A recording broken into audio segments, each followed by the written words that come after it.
Pria ini diberi tugas yang aneh. Ia dikirim ke tempat terpencil, benar-benar terputus dari dunia luar. Setiap hari, ia menanam ranjau di sepanjang tepi tebing untuk mencegah sesuatu dari lembah di bawahnya memanjat ke atas. Daerah itu tampak kosong, tetapi setiap 500 meter ada senapan otomatis berat yang siap menembak. Ia hidup sendirian di sebuah menara pengawas yang sangat tinggi. Tingginya sekitar 300 kaki, yang dibangun tepat di sisi tebing. Sebelum ia mengambil alih tugas itu, seorang prajurit tua memberinya satu peringatan. Jangan pernah berbicara dengan orang-orang di seberang sana. Ketika ia bertanya apa yang hidup di dalam lembah itu, sang prajurit itu tidak menjawab. Sebagai gantinya, ia menekan sebuah detonator dan melemparkan bom ke dalam lubang yang dalam. 15 detik kemudian, suara ledakan bergema, lalu terdengar jeritan yang mengerikan. Prajurit tua itu hanya berkata satu hal, mereka disebut kaum kosong. Lalu ia pergi, meninggalkan pria itu dengan tugasnya. Selama 1 tahun penuh, pria itu tak punya siapapun untuk diajak bicara. Tidak ada panggilan, tidak ada pesan, hanya kesunyian. Hadiahnya adalah kekayaan besar, jika ia bisa bertahan sampai akhir. Sebagian besar harinya terasa monoton, hanya rutinitas dan perawatan alat setiap waktunya. Suatu sore, ia melihat sesuatu yang aneh melalui teropongnya. Seorang wanita sedang memotong kayu di dekat menara pengawas lain. Wanita itu berhenti, berbalik, dan menatap langsung ke arahnya. Saat itu juga, peringatan prajurit tua terngiang di benaknya, yang mengatakan, jangan bicara dengan mereka. Malam itu, di tengah hujan deras, ia melihat wanita itu lagi.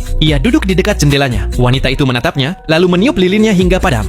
3 bulan berlalu dalam kesunyian. Lalu tiba-tiba, suara tembakan memecah keheningan. Itu darinya, wanita itu. Ia menembak ke langit. Beberapa detik kemudian, ia mengangkat papan yang bertuliskan pesan, "Siapa namamu?" Melihat hal itu, ia segera mengambil sebuah papan dan kertas, lalu memberi balasan yang tertulis, "Kita tidak boleh berkomunikasi." Wanita itu tersenyum dan memberi sebuah tulisan lagi, "Namaku Drasa. Hari ini aku merayakan ulang tahunku." Pria itu pun membalas dan mengatakan, ia ikut merayakan hari ulang tahunnya dan akan bersulang untuknya. Malam itu, ia mengangkat gelasnya, bersulang diam-diam melintasi lembah. Untuk pertama kalinya, ia tidak merasa sendirian. Seiring waktu, isyarat sederhana kini berubah menjadi komunikasi sungguhan. 2 jiwa yang terisolasi, perlahan mulai terhubung. Lalu suatu hari, Drasa menunjuk ke bawah, dan ia melihat mereka. Bayangan-bayangan gelap merayap naik ke tebing. Itu adalah kaum kosong.